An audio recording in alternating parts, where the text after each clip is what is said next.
Hey, welcome into another edition of Husker Daily, but this is actually a game day edition, the rare crossover. Actually, not that rare. It's going to happen two more times this season of Husker Daily happening on a weekday with a game day. I'm Mike Schaefer, joined by Brian Christopherson. Brian, let's just dive right into this. Nebraska, Cincinnati tonight at Arrowhead. Do you think Nebraska, with its new look offensive line, will be able to establish the run on Thursday? We know they want to be able to run the ball. Dana Holgorsen has talked about how he's not the same air raid guy anymore. He believes in running the football. I think he believes in Emmett Johnson. And we know Emmett Johnson wants as many touches as they will give him in any game this season. So, do we think Nebraska can do this against Cincinnati up front? How are you feeling here as we're just Yeah, a handful of hours away? I actually do because I think the O line and the running game, from everything we have heard, has been one of the biggest strengths of the offseason. So if you're just going to go off that and it's an experienced front five. Emmett Johnson has bulked up 10 to 12 pounds. He's going to be at about 205 and has been running tough. I think he's got something to prove. I think they'll have to have patience with it. It might be a deal where in the first quarter you get stuffed a few times, and obviously they've got a freak on the other side in Corleone, who is a 3-time all-conference player. So you got to respect that. I think the thing that could help them the most, though, Schaefer, is I believe they have more confidence in their passing game when teams stack the box or they show some sort of funky stuff on the other side, where I think they will feel like they can attack that more through the air, which then could open up the run as the thing goes along. But make no mistake, this will be a big undertaking for Nebraska to go from last year's results to being a top running team if they can do that. Because I was just looking back at the numbers. They averaged 3.79 a carry. That was 98th in the country. Yeah, not good. And the year before that, they were 4.44, which was much better. That was 54th. So they were middling the first year in the rule era, and they were not good at all, really, yards per average last year. So if they are like a Joe Moore award type O-line, this is the type of game you want to see it off the jump, where they can, as this thing goes along, kind of establish themselves. Yeah, I think you made the critical point, and I think it speaks to the Dana Holgorsen play calling philosophy. If you're going to stack the box, then he's going to do something different. If you're going to try to take away the outside, then he's going to go up the middle. Basically, from everyone we talked to that's covered Dana Holgorsen, and with what we saw last year with the teams that he went up against at the end of the year when he was installed as Nebraska's new offensive coordinator, he just simply takes what defenses are willing to give him. So if Cincinnati shows up and they want to take the runaway immediately, I don't think Nebraska will have any problem going to the air if they have to. And then that will open things up for Emmett Johnson as well. I am really interested because I think you're in the same boat. I know Brunson and I have talked about this in the past. It feels like the strength of Nebraska's offensive line is right there in the interior, and they get a great matchup, as you mentioned, with Dante Corleone. And so that's going to be something to sort of just try to keep your eye on throughout the course of this game, is whether he's able to wreak havoc with everything in the middle, or if Nebraska can even handle him one-on-one with some of those guys, whether it's Lutovsky or Evans or Rocco Spindler. So that's going to be a big matchup, certainly, in the middle of that defense.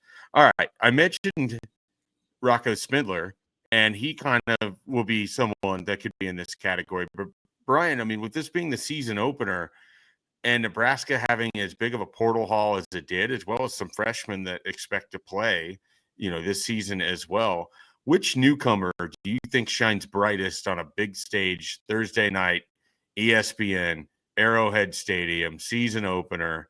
There's going to be a lot of eyes on this game and an opportunity for someone who just arrived at Nebraska to kind of stake their claim for the season ahead. Who you got? Yeah.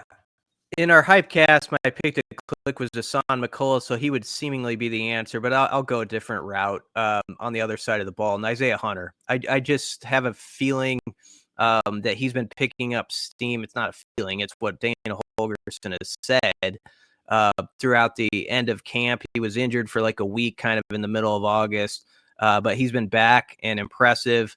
And he seems like a gamer. Whenever they talk about him, like when mat drills began, they kind of weren't sure, like maybe he wasn't hitting his stride yet, but then they got on the field in the spring. It's like, okay, that's what we saw in film at Cal.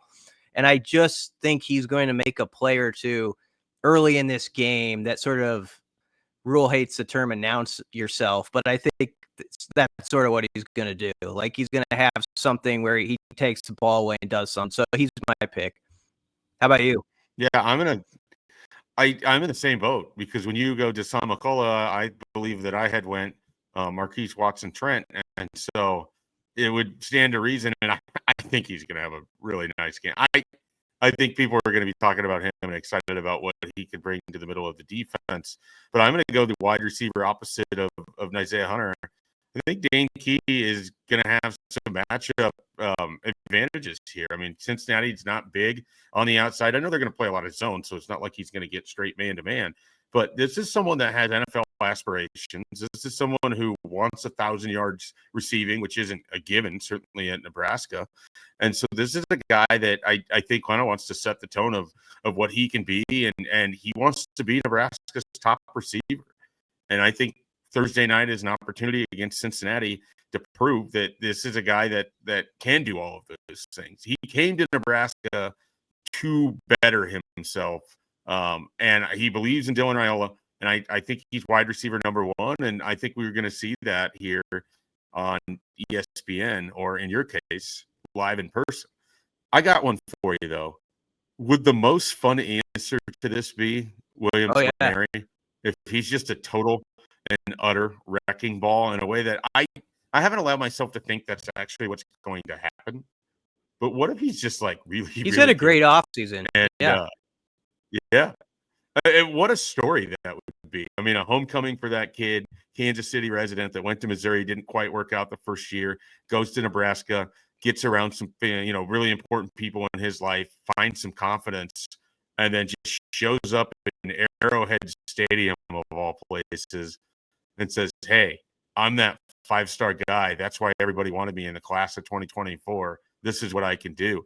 I don't know that there'd be a more fun story unless one of those wide receivers goes absolutely bananas. We haven't went into an opener, I don't think, since I've been with you guys over the last decade, where there's been so many, what about this guy? What about that guy? Like going into an open. And that's also why there's some anxiousness, like about this game. It could be really exciting, and there could be some parts where there's going to be potholes and stuff. You just hope it's not a real clunker. But that's the fascination with this season, and especially with this opener, is someone like him, a 5-star from 2 classes ago, didn't go quite how he wanted right off the bat at Missouri. We thought, I think he was a wild card kind of coming into this offseason, and you just kept hearing his name more and more as the fall camp went along.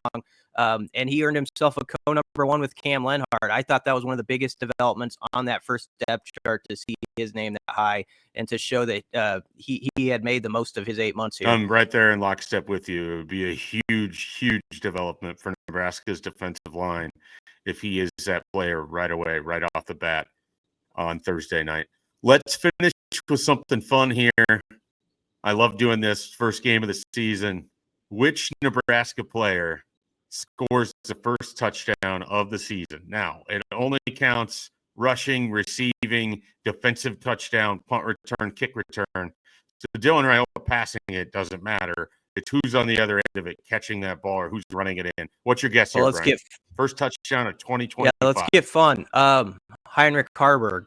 I something around the 10-yard line. Love it. Just a quick little pop pass. He catches it, maybe takes a hit, but hangs on about a yard over the goal line.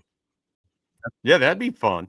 If we're really going to have fun, what if Ja'Cory Barney, in his quest to lead the country in punt return yards, houses the first kick that he receives in 2025? Nebraska's first touchdown comes on special teams. Do you think Mike Eckler would be replacing Jim Pillen when he comes back to Nebraska as the governor of the state? Probably not. But do you think Jim Pillen would give him like the key to the state? If special teams just has a flip like that in game 1, the Kool-Aid is going to be just out. There's Well, not gonna be and the left to stadium serve. will be up for grabs. That's been actually underplayed leading up to this game. Now, Nebraska's got to make it happen by playing that type of game. But this 8:00 start with plus 60,000 plus Husker fans, there's going to be a lot of juice in the building. And so I don't know. It's just going to be really loud. And if something There's like going to that be a lot of happens, juice at it'll be nuts. Husker247.com. Plenty of coverage of this game coming up on Thursday night. Plenty of coverage before the game, plenty of the coverage after the game. So check out everything we have going on at Husker247.com. And if you are interested, one of the best deals we're going to have all year, 75% off. Come join us at Husker247. You're going to love it.